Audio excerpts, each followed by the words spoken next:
Welcome to episode 152 of the Startup Show. Today I'm here in Zurich and I'm talking to the co-CEO and founder of Caru, Susanne, and we talk about their product Caru. We talk about how to get to nursing houses, but we also talk about all the stuff that you need to know about remote teams and why it's very important to listen to feedback from around you. Make sure to stay tuned for the whole video.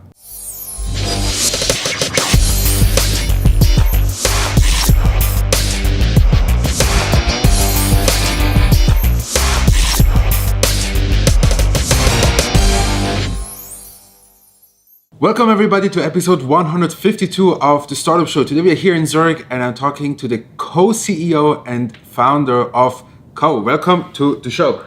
Hi, Cedric. Susanne, it's such a great pleasure to have you. I have to tell you that in all of my roughly 151 episodes, I've never had so much interest in your company ahead of the recordings. So I congratulate you to that. I have no idea why, but I guess we'll figure out. And now so many people reply to my emails and ask like a lot of questions about you and your company. So let's get started. As usual on the Startup Show, you get about a minute and a half to introduce yourself. So thanks first of all for this compliment. I'm very happy to raise some interest about our company. Well, I'm raised in Germany. I came here as a scientist before. I studied material engineering because I was always into somehow trying to find out how could I help people in the end. So I was torn between studying medicine and engineering because in both ways I saw somehow that this would be possible. Yeah. So I decided to study material science, where I found that I could do both in a way. I could study medical technology in the end. However, I was then drafting away towards physics. Did my PhD here also.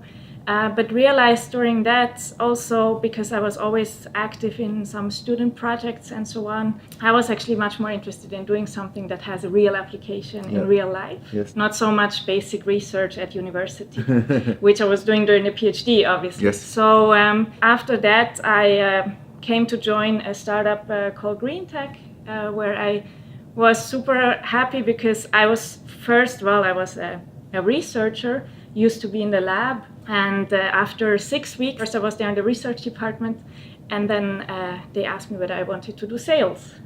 But for me at that point, it was really like, no way. I mean, I'm not a sales guy. I cannot do that. I'm a researcher. I want to be in my lab, in my safe space. However, then I somehow gave in and agreed to try it. Yes. And I learned that this is actually a lot of fun. Yeah. So from there, somehow my path developed into this direction of business development. Now, when you look at like entrepreneurship, now when you have your own company, what is it that excites you about entrepreneurship? Well, I think it's really that you can find a problem that you get really excited about it. You can really start look for it, and that's what we did, my co-founder and me. Really looked into several things that we thought they could raise our passion for them. Start understanding it more deeply, then try to solve it with your solution. And for me, that's really something that is at the core. So I really want to work in something where I see there's a real problem, ideally in society, that has not been tackled in a way that, well, there was a real solution. I want to understand the problem in the first step and then try to find ways of how to solve it. Now, when you have time as a researcher or at ETH, looking back at this academia time versus entrepreneurship now, what do you feel, number one, that like you gained a lot from having this background versus like what were you missing out when you started out? Well, so I think the time at ETH as a researcher was really great. I mean, it teaches you a lot. It teaches you a lot about yourself. Yeah. You're very enduring, how to shift your frustration level up, that you're able to endure, because you experience a lot of failure doing this research that you do, right? So it really helps you to be much more resilient, I think, when it comes to tackling a problem. Then, of course, it's also like how to set up a project, how to do systematic research, failure analysis, and all these kind of things that I think really help us today a lot. I was told when we did our research about you, that there was a time in between ETH and before you started this company where you said like we want to look for a specific niche where you can develop a company. Now, what I'm curious to know is what other ideas did you have? Maybe one or two ideas that you had, like you said, like no, we pushed it off for Caru. We talk about after. Yeah, so maybe just quickly, what we really did is we took the so-called megatrend map. Yeah. I don't know whether you know it. Yeah. Of the Zukunftsinstitut, where you find a lot of these things that will kind of be a topic for society in the next 10, 20 years and so on. So it looks like a metro map. Where each megatrend is kind of one metro line, and then it has the different stops, and each stop is a subtopic of the megatrend. So there would be globalization as a megatrend, there would be new types of work, also female shift, things like that. And so we grabbed a couple of these stops and looked into them more deeply. For example, we looked into the topic of recycling. Was there something that we could do, like distributed energy storages and so on? So really sustainability topics. Also what happens in the field of farming with new technology arising and so on. And really we did some small market research, one can say, in each of these fields. It was overall 5 topics. One of them was also while living and living at older age. We looked into these 5 topics, talked to a lot of people, read articles, and tried to figure out, is this a market that is already big? Is there some really global market around?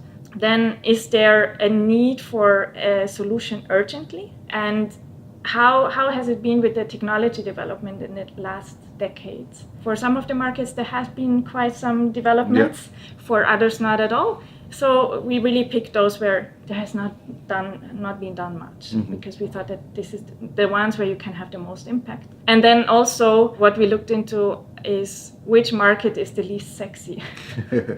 You can do a lot there because nobody wants to tackle it. Yes. Okay, so then you came up, you decided to do this, but also behind this there's a story that I heard, some reason why you decided to go into developing this, some personal story. Yeah, so there is a personal story that it happened kind of while we were looking in into all these topics. I have an aunt that lives alone. She's 85 years old, and during that time she had an accident at home. She fell on her floor at home and couldn't get up anymore. So she was really lying there for half a day, and nobody could help her. We were all very surprised in my family because she had one of these emergency buttons that you find from the Red Cross and similar, where you can simply push and then you would get in touch with a care person. But it turns out that she was never wearing this thing. It was always on her bedside table because she was too proud of wearing it. Yeah, this is something that I heard this story, and obviously it shocked me. That made us really raise the question, I mean, can it be that in this field there's really nothing more advanced than this technology that was really developed in the 80s. So it was definitely another point that brought us to start this. Good. We were talking a lot around this. Now I want you to give us a short pitch so everybody knows what exactly you're developing here. Yeah, so with Caru, we have developed this little box that is placed in a room and makes the room intelligent in the end. So it gives the room perception. This little device, it has several sensors integrated that monitor room parameters like temperature, humidity, air quality, sound level, and so on. And based on these sensor values, we can determine whether a person is in the room, whether a person is active or not moving at all. And that is interesting, especially also for long-term development, whether a person gets less active over time. It could also be indication of the onset of a disease like Alzheimer's, if suddenly activities get all mixed up that usually are in a very regular pattern. This is the one side, and that helps just to really make sure that if the person is not able to make herself heard anymore, that he or she gets help. And the other topic is that we have a voice assistant, one can say, so that listens to individual keywords, and through this you can actually initiate a phone call through this device. So then it will act as a speakerphone, and you can talk to caring staff, to your family, or whoever is programmed in. Obviously this is something that it helps the older person to stay independent longer. It gives some extra level of security. But now the super interesting thing is actually that, well, relatives like this because they are worried about their relatives, obviously. But then also caring staff is super happy to get this extra information about the room, which they can really use to individualize care processes and so on. So one of the questions I'm curious to know, and I always ask this, number one, what's your business model? Like, is it B2B, B2C? And number two is, what is your go-to-market strategy? We focus first on B2B. Yeah. Simply because if we work together with nursing homes or nursing institutions, we have the chance to equip a larger amount of rooms that are all very similar to each other. And we also get feedback from the staff on how well does it work, what could be extra functionalities that are very helpful in the care daily business. Because that's actually the thing where we see the biggest USP next to helping the elderly person themselves, but also really to improve the care processes. And that's really something that is very much demanded. Yeah, you're not the only one who builds some IoT device for the home. There's Google Home, there's Alexa. Heard about them. Heard about them, like, I hope you did. Much more important, whether or not they're competitors or not, like what differentiates you from them, and maybe also like how do you deal emotionally with like having competitors at this scale? If you're honest, almost every startup has those 2-3 companies as a competitor in the end, right? But what we really see is that we have talked to 200 people that have either they work in the field or they're elderly people themselves. And we learn from them what is really at the core of the demands for these elderly people. Well, it starts with the design, how do you interact with it? So all the UX that comes to the device and so on. What is the functionality that's really needed and so on. So that's really something that we looked into. Google, Amazon, and so on. If they want to go into this field, probably they could as well. The way we do it right now is really targeted and really tailored for these people. Which brings me to the next question, which is probably like a little bit of a challenge. Usually when startups, target millennials, everybody's digital. And now the group you target, I would say like the elderly people, probably most of them are not non-digitals, like they don't know how to use a smartphone in a way that we do these days. How do you get to these people? In our research, obviously, it's really done face-to-face, and you try to understand what is it that they wish. And the biggest wish that they have is really to stay kind of an active part of society, no matter how immobile they are. Maybe they're even lying in bed, but to feel the social inclusion somehow. That's actually the thing that we get the most out of our devices, right? I mean, we communicate constantly, basically, and it's a tool for that. So what we discuss with them is that they see, I mean, this is important, and they want to be part of it. So how can we bring it to them? And that's what we try to put into this device. Obviously, we cannot do digital marketing for those guys. However, our customers will oftentimes be the relatives themselves, or staff in a nursing home. To reach out, it's more to a younger generation, and then the interaction with the device needs to be fully on the device. That's our philosophy. That this needs to give everything in terms of safety and social inclusion. But then we have an extension, so there's an app to it where you can get more information also about, you can read the sensor values and so on. A lot of times when I feature startups on the show, it's software as a service, or it's a tech startup only, less a physical product. How is it like to this, like assemble a product, financing a product like this, which is always much more capital intensive than going only for software, let's say, quote unquote, paraphrasing it. What would you say were the biggest challenges, and how do you overcome them? It is a challenge, and it's an extra challenge because, of course, we have a software as well, and this is actually also where we see our future. So we don't see ourselves as a hardware company, we see ourselves as a software company. This is just the core that we need for it, right? The challenge for us was probably really this whole thing about finding suppliers, evaluating suppliers, and making right choices here. And the awesome thing here is really that we got to know a couple of people that they opened their networks for us, helped us in these steps of evaluation, helped us to really set up these checklists of what do we need to look out for when talking to suppliers and so on, and partners. And I think this helped us a lot. However, I mean, you have a lot of dependencies. Sure. You need to make sure that you have enough in your stock from each different component, which can be a challenge. There is a huge lack of electronic components right now in all of the global market. which affects every company, but of course it affects small companies even more, like us. In the last few weeks, we were, targeted by GDPR masses of emails. How do you see, let's say, privacy? Is there anything that, you get pushbacks or feedback from potential customers who say, we would like to be monitored, but we're worried about the data that you gather here? So far, not at all. Okay. It's really, we are surprised ourselves. Yeah. So we explain very clearly which data do we take, and that we take it anonymized for the analysis. And there has not been any worries. I think people are at some point also willing to make certain compromises in order to gain safety and so on.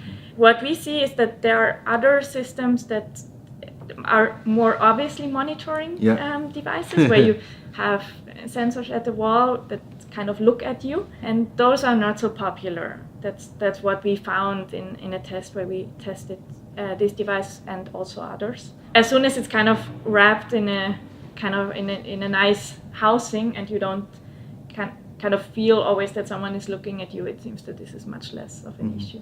I want to direct the conversation a little bit more into your team. I think it's an interesting model of having a co-CEO.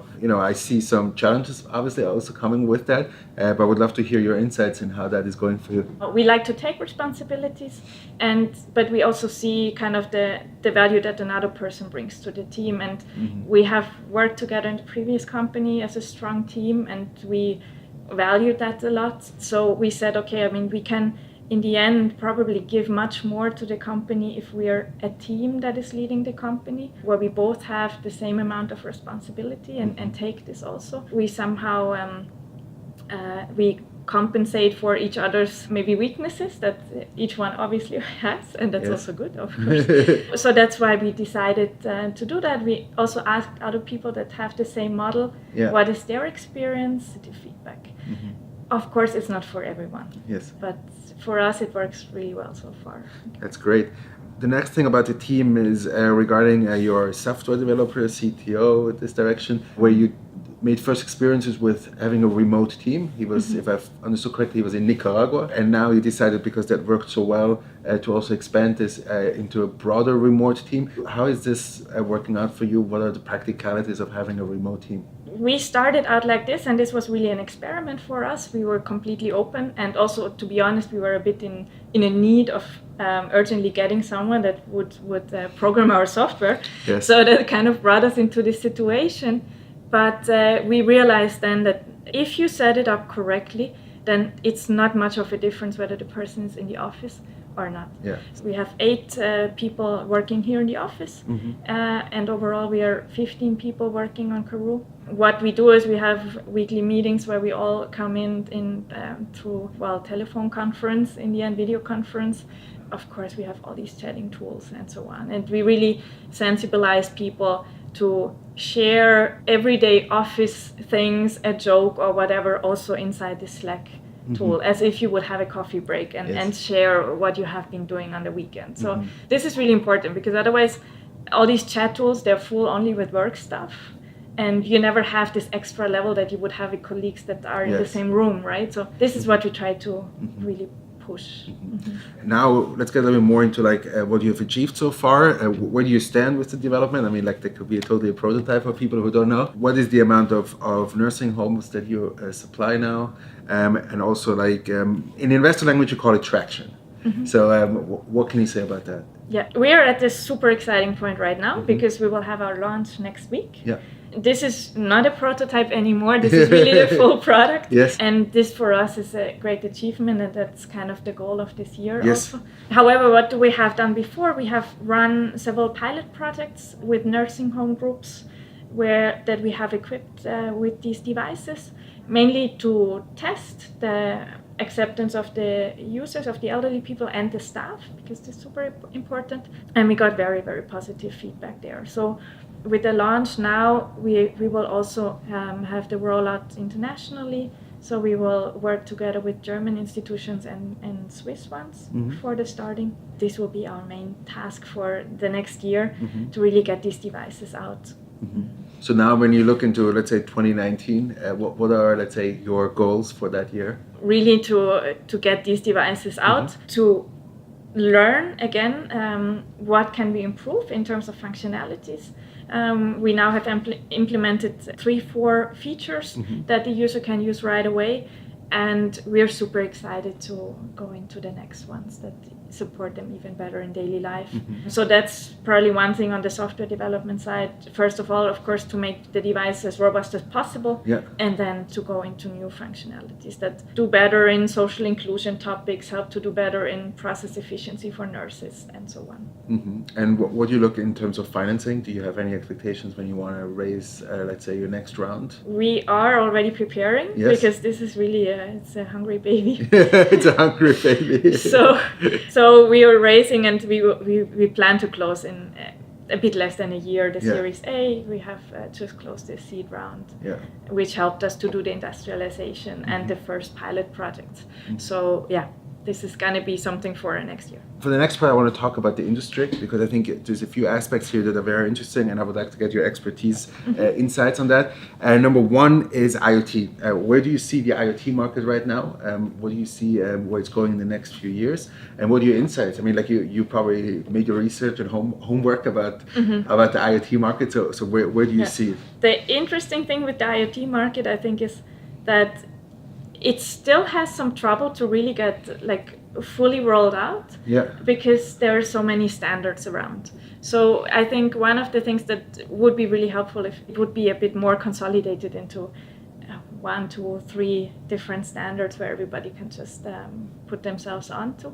Any manufacturer, it would kind of help, because then okay, I mean, my device, it will work with the Google Homes or whoever are around where I want to connect them. But I think through these devices that make it now very simple to set up all these IoT systems, it really gets much more easy for everyone. And whether you have technical background or not, it's just really simple to set up these things.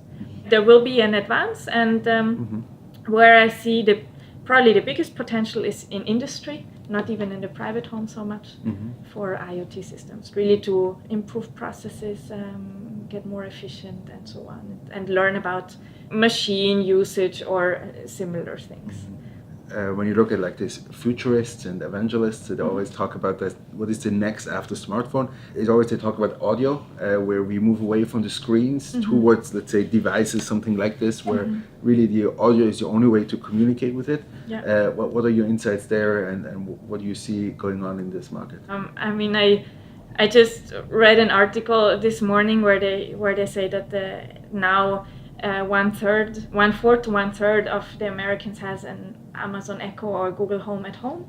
So this is really something that people adapted extremely fast. No other technology has been adapted so fast. Of course, it's still lacking a lot. I mean, these voice assistants, they can do a bit and they are entertaining and so on, but then usually you stop using them after a couple of months once they're in your home, right? But I think with the development that we have seen in the last years, this will be something that it will take over, and more devices will get voice enabled and so on. And this is something that, of course, we observe very closely, because for a lot of our potential users, this is the perfect interface, right? It's just the most natural. You don't need to see, you don't need to have still a good feeling in the fingertips and so on, which you would need for any tablet or smartphone device. So for us, this is super interesting, and we're happy to see what happens. We usually also talk a little bit about the ecosystem here in Switzerland, and specifically here in Zurich. Number one is, how is it to build like a company directly here in Zurich, started off here? What has your experience been so far? I would say it has been really good. I mean, we have a lot of resources around, so we never had troubles in finding financing for the company. We had limited troubles in finding people. I mean, this is this is everywhere the same thing. So not a big issue. And I think also the ecosystem here is really great, because you have so many people that do something a bit similar. It might maybe not be a hardware startup, but still, I mean, they're in a similar situation where you can exchange, find solution for problems that you have in your administration, company building process, and so on. So this is really great. And the second part about the ecosystem is about InnoSwiss. You have a coach here.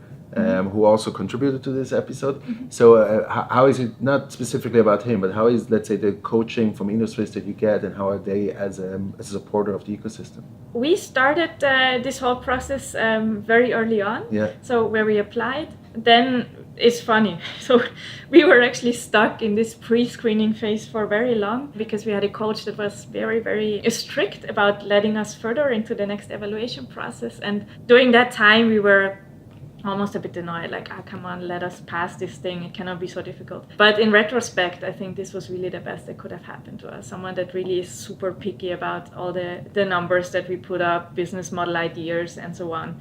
So I think in this phase that was by now almost 2 years ago, until 1 year ago, I think this was really, really helpful for us to really grow and being challenged so much. And that's actually, I think, the task of them. And at least so far, we're lucky to have coaches that they do this and challenge us and also open their networks. And this is something that we value.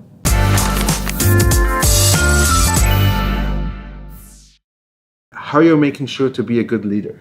I'm talking to people that are working with me, and I learn from whatever they tell me I can do better. And I think you need to learn every single day, and you need to observe, you need to ask other people to give you feedback. And this is something that we have implemented to have feedback between people. And when you look back, what's your most memorable startup moment? So this summer we had our first real team event where everybody came together. Yeah. And this was probably really the most touching moment for me, to see that all these people, they joined us, some only a couple of months ago, and now everybody is like full speed into working on this thing. What is your biggest fear? It's not so likely, but maybe that somehow we lose a little bit of the support that we have around us, because we have a really awesome network of investors, experts around us, that they push us awesomely. And I think if they would not do this so much, we would really struggle in some parts. So if you remember back, how did you get your first paying client? We brought them the product, we placed it there, and afterwards we said that, well, this is now a pilot project, let's get money for it. Okay, and they paid? Yeah. Okay. What traits do you look for when you hire someone? So of course, they need to have know-how in the field, and this we test through several standardized processes. But then really the excitement about our market. That's something that you feel right away. If you talk to a person, like the questions that they ask about it, and so on, that's something that it swaps over or it doesn't, and that's something that we look into.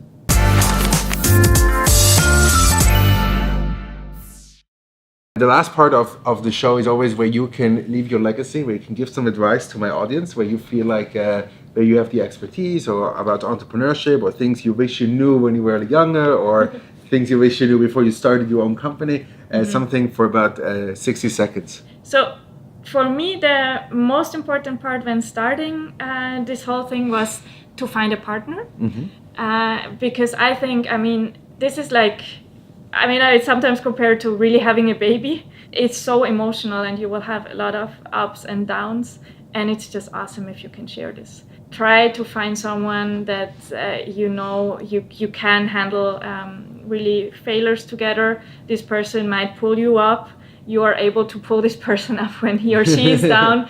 So that's something that it's really enormously important, I think. And then the second thing is, find a problem that you find absolutely thrilling, that you want to understand, and dig into it until you have the feeling now you really have it, and you know what is at the core of this thing. And don't stop understanding the problem in the whole process. That's something that I guess we practice. So really always making the problem more, somehow kind of making it maybe bigger, but also making it more concrete. Like, what is it really? It's super exciting if you have something that you are, even after years, you're still interested in learning more about it. That's probably something that will keep you running. Very good, Susanne. Thank you so much for being on the show today. I really appreciate your time and to give us all of these insights. I really learned a lot, so thank you very much. Thank you, everybody who tuned in to today's episode. Make sure to stay a few more seconds so you'll see who is up next Monday, and I'll see you there. Have a great week. Hi, my name is Antoine. I'm a co-founder of Proxius.